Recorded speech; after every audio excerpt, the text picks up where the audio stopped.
삼진날 새벽입니다. 저는 벌써 이렇게 다 출동 준비를 하고 있습니다. 하루 일을 위하여. 우리나라가 이제 새 대통령을 뽑았는데 어느 종교단체나 어느 기업이나 어느 가정이나 그 리더가 인사를 하는 걸 보면은 미래를 볼 수 있습니다.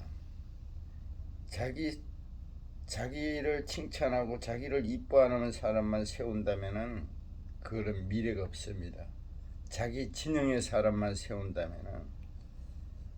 그래서 이번 대통령은 보니까 한덕수라는 걸 총리로 삼은 인준하였는데, 제가 봤을 때는 그분이 여야에 있을 때 관료직을 맡은 분입니다. 어쨌든 간 제가 봤을 때는 무난하다고 생각합니다. 우리나라 정치를 보면은 물론 이제 보수와 진보가 공유하면서 가야 되는데, 우리 국민들이 극보수와 극진보가 있는 것이 문제입니다. 자기가 믿던 사람이 잘못하면 그걸 지적하고 또 이렇게 옮길 수 있어야 되는데 무조건 맹종한다는 거죠. 극보수와 극진보는 절대 아주 그 정치인들에게나 아주 그냥 극보와 극진보를 정치인들은 좋아하죠. 완전히 무조건 집토끼니까요.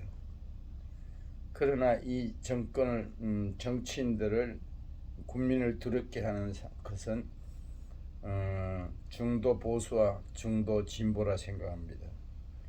중도 진보와 중도 진보가 많아야지 이 나라가 정치인들이 겁을 내고 당선된 후에도 참 국민을 섬기는, 두려워하는 이런 정치인들로 만들 수 있다고 생각합니다. 어쨌든 지금 대통령은 저는 뭐 누구의 편도 아닙니다. 잘하는 사람의 편입니다. 지금 대통령 당선자는 일단 인사 문제를 총리에게 장관을 추천하여 올리라 하고, 또 장관은 자기 차관을 추천하고, 차관은 또 국장을 추천하고, 인사 문제가 혁신적이라고 생각합니다. 참 우리나라가 정치인들이 정신 차리고 바로 섰으면 좋겠습니다. 그건 자기들만의 그 혜택을 받기 위해서 입법을 하는 국회의원들이 자기들은 쏙 빼놓고 법을 만들어버린, 똑같이 해야 된다는 거죠. 삼진날 마침 당신의 건강과 행복을 기원하며 축복합니다.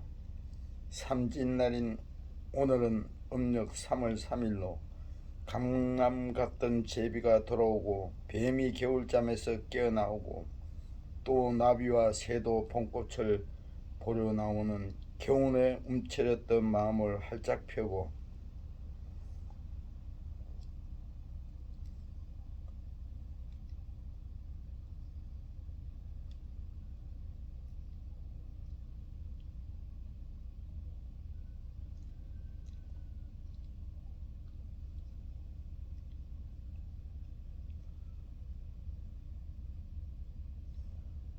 한 해 건강과 평화, 행복을 기원하며 각종 화전을 만들어 먹는 봄을 알리는 명절과도 같은 날입니다. 삼진날을 맞아 서로 축복의 안부 인사 나누며 행복한 휴일 보내시기 바랍니다. 삼진날을 맞아 당신의 건강과 행복을 기원하며 즐기시기를 원합니다. 오늘 유튜브 제목은 하나님을 존중하는 가정으로 올리겠습니다. 우리가 이제 교회에서 참 이렇게 목회자나 장로님들 잘 하여야 합니다. 아주 우리가 중직 자리에 있을 때 더 위험할 수 있습니다. 중직자라고 천국 가는 건 아닙니다. 잘못하면 천국 갈 수 없습니다. 이스라엘이 영적으로 타락했던 시대 중 하나는 가나안에 정착한 후 사사 시대입니다. 그 시대를 보여주는 두 가지 말씀이 있는데, 왕이 없으므로 각기 자기의 소견에 옳은 대로 행했다는 것과 하나님의 말씀이 희귀하여 이상이 흔히 보이지 않았더라는 구절입니다. 이 두 구절은 영적 타락의 실상이 무엇인지를 알게 해줍니다. 왕이신 하나님을 인정하지 않는 삶과 말씀이 들리지 않는 삶입니다. 사무엘상 1장에 두 가정이 등장합니다. 한 가정은 제사장 가정이고 다른 한 가정은 아이가 없는 평범한 가정입니다.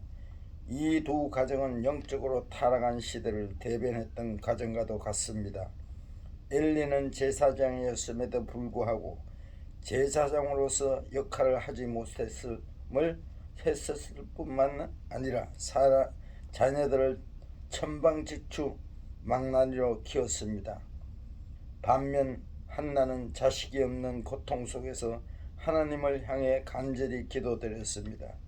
한 가정의 아이가 없는 문제는 이스라엘 민족에게 지도자가 없는 문제와 연결되는 것을 볼 수 있습니다. 우리 가정의 문제는 우리만의 문제가 아니라 사회의 문제이고 한 나라의 문제와 연결되기도 합니다. 두 가정의 운명을 가른 결정적인 차이가 무엇일까요? 오늘 본문 30절을 보면 답이 나옵니다. 나를 존중히 여기는 자를 내가 존중히 여기고 나를 멸시하는 자를 내가 경멸하리라. 이 말씀이 두 가정의 운명을 풀어내는 마스터키입니다. 엘가나 가정은 하나님을 존중히 여겼고 엘리 가정은 하나님을 멸시했습니다. 여기에 존중히 여긴다는 말은 존경하고 소중하게 여긴다는 말입니다. 반대로 멸시한다고 할 때 이 말은 새털같이 가볍게 여긴다는 말입니다. 우리가 예수 믿는 사람들이 잘못하던 것은 그 사람을 개인을 지적해야지 하나님을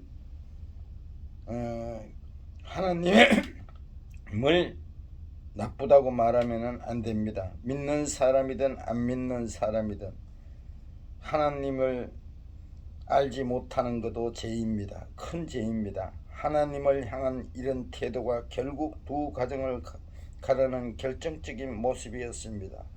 이렇게 하나님을 존중하는 가정에서 태어난 사무엘은 하나님의 말씀이 사라진 이스라엘 백성에게 다시 하나님의 말씀을 선포하는 대언자로, 지도자가 없어 방탕한 삶을 살던 이스라엘에게 다시 하나님께 돌아오도록 했습니다.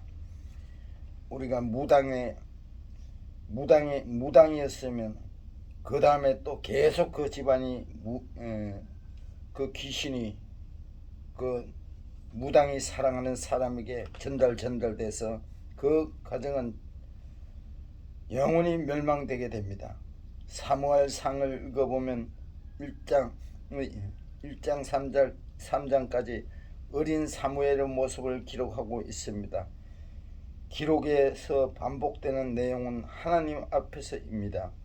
이제 겨우 젖을된 아이에게 불과했지만 그는 하나님 앞에서 자랐다는 것입니다.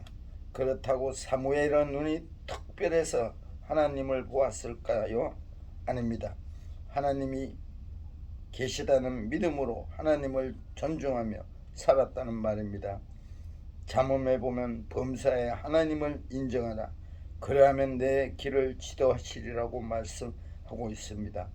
어떤 순간에도 하나님이 계시며 하나님이 보신다는 믿음으로 사는 것이 우리 자녀들이 하나님께 쓰임받는 삶이 되는 것을 잊지 마시기 바랍니다. 내 옆에 저 멀리 저 우주에 계시는 하나님이 아니라 내 옆에 동행하고 있다는 것을 믿고 살아야 합니다. 기도하겠습니다. 우리 가정의 왕이 되시며 말씀하시는 아버지 하나님, 우리 가정이 늘 하나님께 예배하는 가정으로 살게 하시니 감사드립니다.